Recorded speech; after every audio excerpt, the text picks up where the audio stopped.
ভাবে অল্প তেলে দেশি মুরগির ঝোল রান্না করা হয়, চলুন আজ আপনাদের সাথে সেটাই শেয়ার করব। হ্যালো এভরিওয়ান, আপনারা সবাই কেমন আছেন? আশা করি আপনারা সবাই খুব ভালো আছেন। আজ সানডে, কিন্তু আমার হাজব্যান্ডের ডিউটি ছিল, তো তার জন্য সকাল সকাল আমি রান্না বসিয়ে দিয়েছি। প্রথমে আলুটাকে কেটে আমি নুন হলুদ দিয়ে ভাজতে বসিয়ে দিলাম। এ তো দেখুন খুব সুন্দর করে লাল লাল করে ভেজে নেব। মাংসর মধ্যে লাল লাল করে আলু না ভাজলে ভালো লাগে না, তাই লাল লাল করে আলুগুলো আমি প্রথমে ভেজে নিলাম। আর নিয়েছি পেঁয়াজটাকে আমি 4টের মতো পেঁয়াজ নিয়েছিলাম। 4টের মতো পেঁয়াজটাকে আমি কেটে একটু ছোট ছোট করে একদম ছোটো ছোটো করে কুচিয়ে নিয়েছি। আর এদিকে কিছুটা ধনেপাতা নিলাম, সেটাও কুচিয়ে নেব। দেশি মুরগির ঝোল খেতে তো অসাধারণ লাগে। একদম অল্প তেলে আজ আপনাদের বানিয়ে দেখাবো কীভাবে অল্প তেলে রান্না করা যায়, আর এইভাবে রান্না করবেন অসাধারণ খেতে লাগে। প্রথমে কড়ার মধ্যে অল্প করে দেখছেন আমি একদম অল্প করে তেল দিয়েছি। তেল দিয়ে পেঁয়াজটাকে আমি দিয়ে দিলাম। পেঁয়াজটা দিয়ে একদম ভেজে নেব। আপনারা প্রথমে পেঁয়াজকে একদম খুব সুন্দরভাবে ভেজে নেবেন, যেমন বেরেস্তা হয় তার কিছুটা ওই রকমই কিছুটা ভেজে নিতে হবে। ভেজে নেওয়ার পর আমি যে টমেটো একটা নিয়েছিলাম ওটা দিয়ে দিলাম ওর মধ্যে।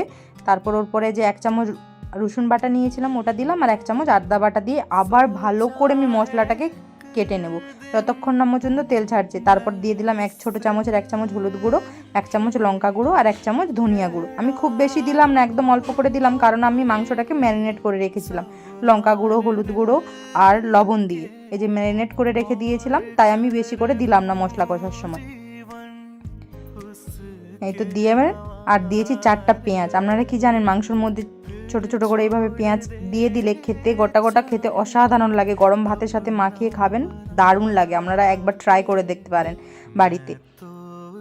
এই তো এবার আমি কিছু নাড়াচাড়া করে ভালো করে নাড়িয়ে আমি ঢাকা দিয়ে দিয়েছিলাম 5 মিনিটের মতো। দেখুন ভেতর থেকে একটু জল ছেড়ে এসেছে, ওটার থেকেই আমার চিকেনটা ভেতর থেকে সেদ্ধ হয়ে যাবে। নাহলে কি বলুন তো, চিকেনটা সেদ্ধ হতে অনেকটা সময় লেগে যাবে।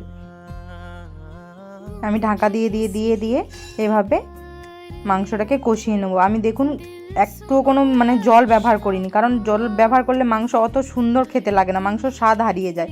কিছুটা ধনেপাতা কেটেছিলাম ওটাই দিয়ে দিলাম, আর 1 চামচ দিলাম ঘরের তৈরি গরম মশলা।